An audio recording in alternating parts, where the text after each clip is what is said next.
Halo teman-teman, jumpa lagi nih bersama Sang Ketua Umum IWP Pak Rinto dan Ketua Umum P5I Pak Ray. Halo Pak, apa kabar Pak?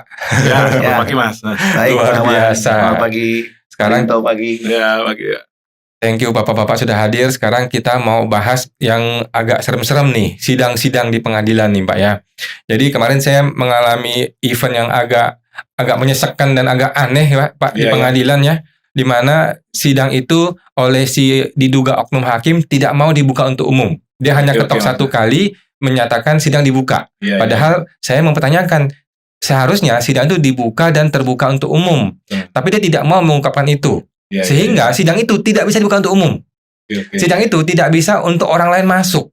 Karena setelah dia mengatakan oke sidang dibuka untuk umum, saya berencana untuk teman-teman supaya bisa masuk. Oke. Tapi dia sudah tahu rencana saya. Oke. Dia cegat dulu. Dia tidak mau menyatakan sidang terbuka untuk umum. Nah, saya mau mulai dari Pak Rinto deh. Sebagai wajib pajak yang mungkin sedang diperiksa, yang mungkin kena dizolimi, kemudian kita menggugat ke pengadilan, mencari keadilan. Nah, Bapak sebagai pencari keadilan, pengennya sidang pengadilan itu dibuka untuk umum atau pengen tertutup saja, Pak? Ya. Terima kasih Mas Awan. Kalau saya dari wajib pajak Mas Awan ya kita harus mengikuti hukum acaranya di pengadilan pajak seperti itu Mas Awan. Nah, kalau saya lihat hukum acara di pengadilan pajak kan memang majelis hakim harus menyatakan bahwa sidang itu dibuka dan terbuka untuk umum Mas Awan. Karena di dalam sidang itu Mas kita bisa mengungkapkan apa saja Mas. Selama dalam pemeriksaan pajak kalau ada yang error-errornya seperti itu Mas Awan. Kalau kita tertutup Mas, nah ini kan pengadilan pajak ini kan sementara ini masih di bawah Kemenkyu Mas Awan. Itu kan teman-temannya mereka semua Mas Awan. Kita akan kesulitan untuk membuka ini Mas, keeroran selama dalam pemeriksaan pajak seperti itu Mas Awan. Nah, tapi Bapak sendiri ingin sidang sengketa itu dibuka untuk umum ya? Betul Mas Awan. Kalau saya sih inginnya dibuka untuk umum dan kalau bisa Mas, ini pengadilan pajak malah menyiarkan live Mas, seperti sidang-sidangnya DPR Mas. DPR kan sudah ada Mas, ini Mas, medianya DPR itu semua sidang-sidangnya di DPR. Mas Awan bisa lihat Mas, mau ke komisi berapa itu Mas Awan. Karena dari situ Mas, biar masyarakat melihat Mas, itu yang benar siapa, DJP atau kita itu Mas Awan sebagai wajib pajak Mas Awan. Karena kalau kita hanya sepotong-sepotong nggak akan bisa Mas Awan, karena kasusnya pajak ini adalah spesifik Mas Awan. Jadi kalau saya sendiri dan ini Mas ya, kebanyakan ini wajib pajak itu maunya sidang itu ya harusnya terbuka untuk umum Mas Awan. Biar tercipta transparansi Mas Awan. Karena apa Mas Awan? Karena selama pemeriksaan pajak ini rata-rata itu DJP itu tidak ada Mas rekaman audiovisual Mas Awan. Kami juga waktu itu rata-rata wajib pajak juga tidak melakukan rekaman audiovisual. Jadi benteng pertahanan terakhir kami untuk mencari keadilan adalah di pengadilan pajak Mas Awan. Dan sebaiknya harus terbuka untuk umum Mas Awan.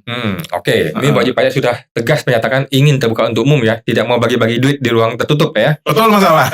Nah, sekarang ke Pak Ray nih, dari sisi aspek hukum nih Pak, hukum pengadilan pajak. Bagaimana? Apakah sidang itu harus dibuka untuk umum atau boleh opsional bagi seorang hakim dan bagaimana konsekuensinya kalau dia tidak mau buka untuk umum? Ya, terima kasih pertanyaan yang baik dari Pak Awan dan tadi unek-unek dari Pak Rinto gitu ya. Iya, betul Pak Ray. Wajib pajak. Ya, perlu saya jelaskan bahwa beracara itu bukanlah pilihan. Beracara bagi seorang hakim itu keharusan atau kewajiban. Hakim dibayar untuk bersidang ya. Dia dibayar per sidang Pak ya? Ya, dia dibayar untuk bersidang. Bukan per perkara dibayar? Bukan ya. Tapi tugas utamanya hakim adalah bersidang atau beracara. Ya. Nah, karena tugas hakim adalah bersidang atau beracara, maka tujuan akhirnya dia harus membuat pertimbangan hukum dan amar putusan. Dan pertimbangan hukum itu adalah mahkotanya. Jadi kalau Pak Awan sama Pak Rinto ingin melihat hakim A, B, C, lihat dari mahkotanya. Apakah kuningan atau emas? Kalau emas apakah 18 karat atau 24 karat? Bagaimana cara menilainya? Lihat pertimbangan hukumnya. Semakin dalam pertimbangan hukumnya, semakin tinggi nilai emasnya. Tapi kalau pertimbangan hukumnya cuma 2 paragraf, 2 lembar, nah itu bisa dipastikan bukan emas itu. Pastinya kuningan. Karena memang kalau kita belajar di Fakultas Hukum, mahkota hakim adalah pertimbangan hukum. Nah, pertanyaannya kalau begitu adalah apakah kemudian beracara itu bisa dilakukan secara sendiri atau memang sudah ada hukum acaranya? Jawabannya sudah ada hukum acaranya.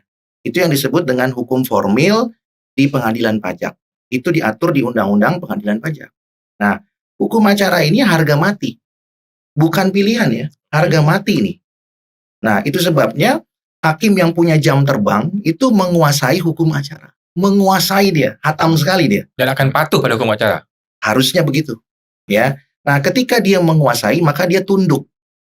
Ya, ketika dia tunduk, maka dia ketika dipertanyakan, dia tidak akan marah dan emosi. Ya, apalagi kemudian dia merasa tersinggung, tidak. Justru dia harus bisa memberikan jawaban bahwa hukum acaranya mengatakan begini. Itu yang seharusnya, bukan emosi dan tersinggung apalagi marah. Kan begitu. Nah, jadi pertanyaan Pak Awan tadi, apakah hukum acara itu adalah keharusan atau kewajibannya? Iya. Pertanyaan berikutnya, apakah hukum acara peradilan pajak, itu disebut dengan hukum acara peradilan pajak ya, mengharuskan atau mewajibkan majelis hakim untuk menyatakan persidangan dibuka dan terbuka untuk umum? Itu wajib. Loh, apa buktinya kalau itu wajib? Karena hukum acaranya mengatur demikian. Diatur di mana? Diatur di pasal 50 ayat 1 Undang-Undang Pengadilan Pajak. Ya. Jadi hakim harus menyatakan persidangan dibuka dan terbuka untuk umum. Pertanyaannya, kalau gitu tadi dari Pak Awan, kalau ada hakim yang tidak membuka dan menyatakan dibuka dan terbuka untuk umum, lalu bagaimana konsekuensinya? Konsekuensinya maka persidangannya menjadi persidangan sesat. Karena persidangannya sesat, maka putusannya menjadi tidak sah. Jadi kalau persidangan adanya sesat dan tidak sesat Pak ya? Tidak sah, tidak sah ya kalau persidangan. Oke. Kenapa saya harus katakan persidangannya sesat? Karena persidangan itu mempunyai marwah. Marwahnya persidangan itu adalah sah dan meyakinkan. Maka kalau kita lihat beberapa amar putusan, khususnya kalau putusan pidana, kan selalu berbunyi kan? Ya kan? Menyatakan terdakwa A secara sah dan meyakinkan. Karena persidangannya sah, terbukti meyakinkan. Ya, jadi persidangan itu bukan seperti di kantor pajak, bukan seperti di kantor bea cukai gitu, nggak bisa. Selain daripada formalitasnya sangat tinggi, yang kedua adalah tujuannya untuk mencari kebenaran material. Untuk mencari kebenaran material itu nggak bisa dengan cara selengean, tanda petik. Betul. Ya, harus dengan formalitas yang tinggi. Kenapa disebut formalitas? Karena ada tahapan-tahapannya, ada prosedur-prosedurnya yang sebagian besar orang menganggap itu adalah kekakuan yang sangat ekstrim. Sangat kaku kan? Iya. Kaku. Mana ada orang bersidang ketawa-ketawa, Pak Wan? Ada itu Pak, di sidang saya Pak. Bahkan Mas Awan diancamin Mas ya? Nah. Content of court Mas. Iya, diancam contempt of court lagi.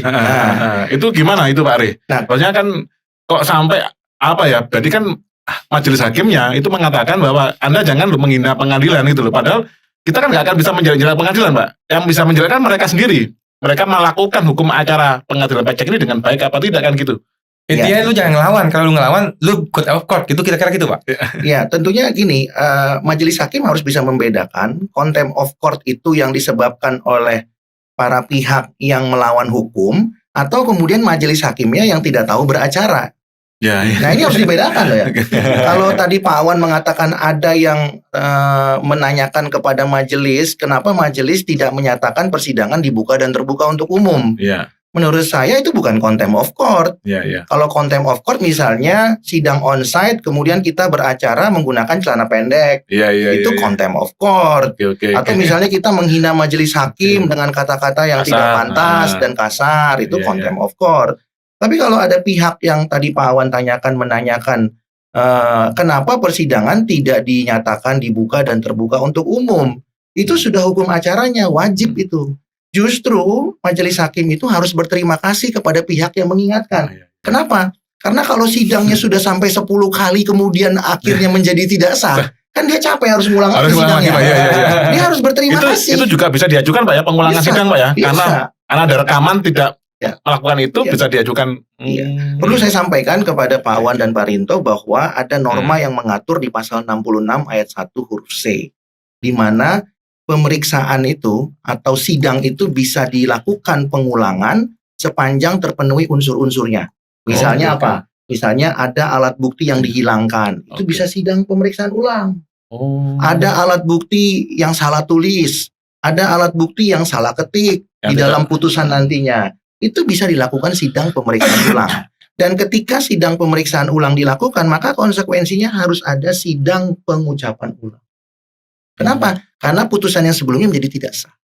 Nah, sekarang saya mau tambahkan sedikit saja bahwa selain daripada hukum acara itu wajib atau harus diikuti dan dituruti oleh majelis hakim, selain daripada diatur dalam Undang-Undang Pengadilan Pajak, turunannya yang diatur dalam Peraturan Ketua Pengadilan Pajak juga telah mengatur dengan tegas. Ada di Per 1 2010, Per 1 2012, dan Per 3 2016 untuk sidang onsite, dan Per 1 2023 untuk sidang online. Semuanya mengamanatkan bahwa sidang harus dinyatakan dibuka dan terbuka untuk umum. Itu yang pertama kali ketua majelis harus lakukan. Kalau ada ketua majelis yang tidak melakukan ini, kembali lagi, ya justru harusnya yang bersangkutan itu yang harus dilaporkan. Kemana laporkannya? Bisa dilaporkan ke Komisi Yudisial, bisa mohon Komisi Yudisial untuk hadir dalam sidang pemantauan, ya, bisa juga dilaporkan kepada Ketua Mahkamah Agung, bisa juga dilaporkan kepada Kepala Badan Pengawasan Mahkamah Agung Republik Indonesia, ya. Dan ini tidak boleh dibiarkan terjadi. Kenapa? Kalau dibiarkan terjadi, berarti para pihak, mungkin termasuk Pak Awan, turut serta mendukung persidangan sesat. Udah jadi korban malah turut serta Ya, gitu ya. oleh karena itu perlu disuarakan. Oke, Begitu, oke. Pak Wan. Berarti yang ini Pak ya, kesimpulannya juga ini Pak Ari ya. Hakim yang melakukan melanggar hukum acara ini bisa jadi dia yang sebenarnya dia yang contempt of court sendiri, Betul. pelakunya sendiri itu. Betul. Ya, betul. Dengan dia melakukan pengadilan sesat, dia yang menghina pengadilan gitu Pak. Ya. Marwahnya pengadilan pajak menjadi Ya. sesat juga kan gitu Pak. Apalagi kemudian kalau ketua majelisnya atau majelisnya punya latar belakang sarjana hukum, ya, tentu ini mencoreng. Kalau Ya, saya ya. katakan mencoreng keilmuan hukum. Oke. Kalau saya sebagai dosen di Fakultas Hukum, saya malu. Malu ya. Apalagi mungkin hakimnya dulu pernah menjadi mahasiswa saya kan gitu. Iya, Saya iya, malu iya, gitu iya. kan ya. Dulu Anda siapa yang ngajarin begitu? Ya kan ya, kok bisa begitu gitu ya? Atau mungkin Anda nggak pernah kuliah tapi dapat ijazah. Ya, ya. Ya kan ya, kok bisa begitu gitu ya? Nah, itu yang tentunya tidak boleh dilakukan, ya. Demikian Pak Wan. Oke, thank you Pak. Mungkin hakim ini sudah lupa apa definisi dari kata malu ya. Oke, makasih Pak Leh, makasih Pak Linto. Kita jumpa Ya. lagi di podcast berikutnya. Ya, sama-sama, terima kasih, Mas Pak Awan. Wan.